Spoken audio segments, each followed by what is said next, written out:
Thank the gentleman from Kentucky for his work on H.R. 2026, the Pharmaceutical Information Exchange Act. You know, last year in 21st Century Cures Act, our committee took important strides to ensure that better information sharing between the innovators who discover new treatments and the payers that provide access to patients. We think this is important. However, more work is needed to modernize the FDA regulations that needlessly restrict and hamper the sharing of clinical and health economic information. Decisions that payers make regarding coverage and formulary placement are critical in ensuring the right patient is getting the right drug for the right value. These decision makers have stated that waiting for FDA approval needlessly delays and blocks access to important clinical and economic data to inform their judgment.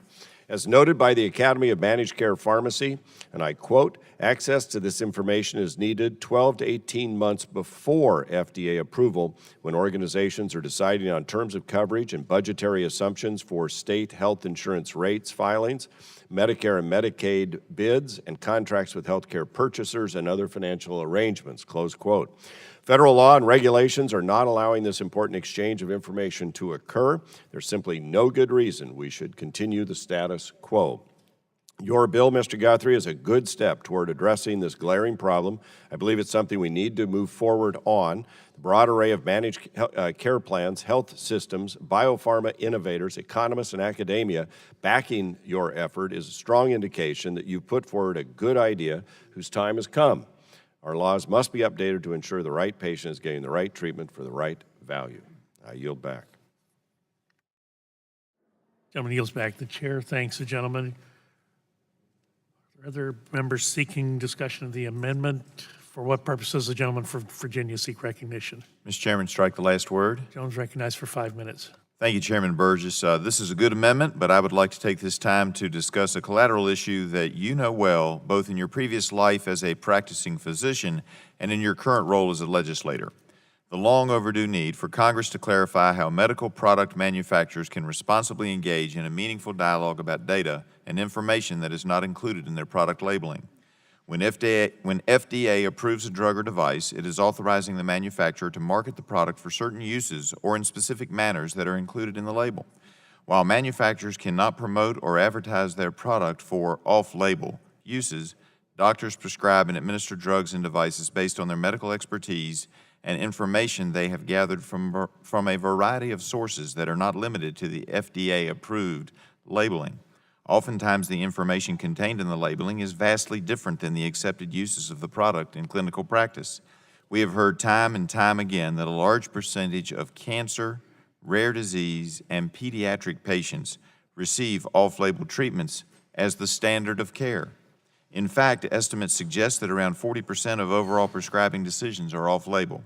Product manufacturers often have data and scientific findings that would inform physicians as they are determining the best course of treatment for their patients. However, not only has the FDA strictly prohibited companies from proactively disseminating such information with the threat of criminal penalties and multi-billion-dollar fines attached, the agency has recently made the case that the company's mere knowledge that one of their products is being used off-label could constitute evidence to be used against them in a court of law. Starting around 2011, the legal landscape began to dramatically shift. There have been a number of court decisions that raise significant First Amendment questions about the FDA's authority to restrict a drug or device manufacturer from communicating truthful and non-misleading off-label information about their products.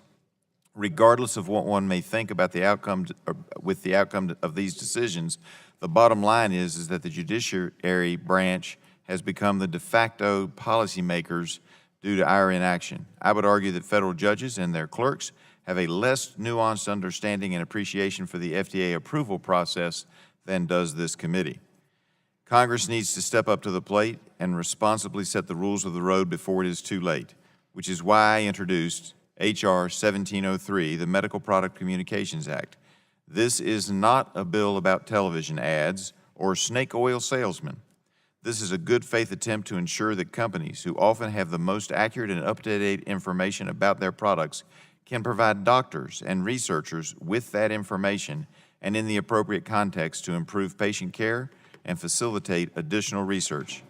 I have letters here from over a dozen rare disease patient advocacy groups as well as the Healthcare Leadership Council expressing strong support for H.R. 1703.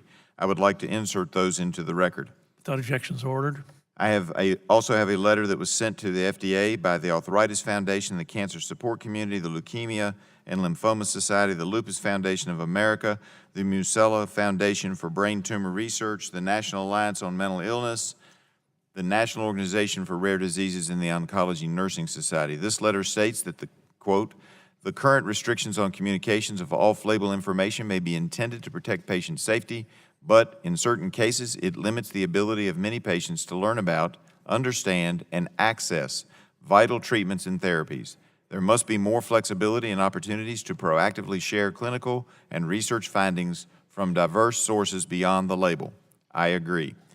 Again, I believe H.R. 1703 responsibly clarifies some key terms and concepts of the statute, interpretations and applications which have stifled constitutionally protected and medically valuable information from being shared.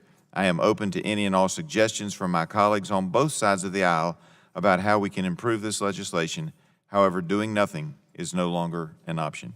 And, Mr. Chairman, I would then yield to you. Mr. Griffith, I feel you are correct. I've been following this issue closely for some time.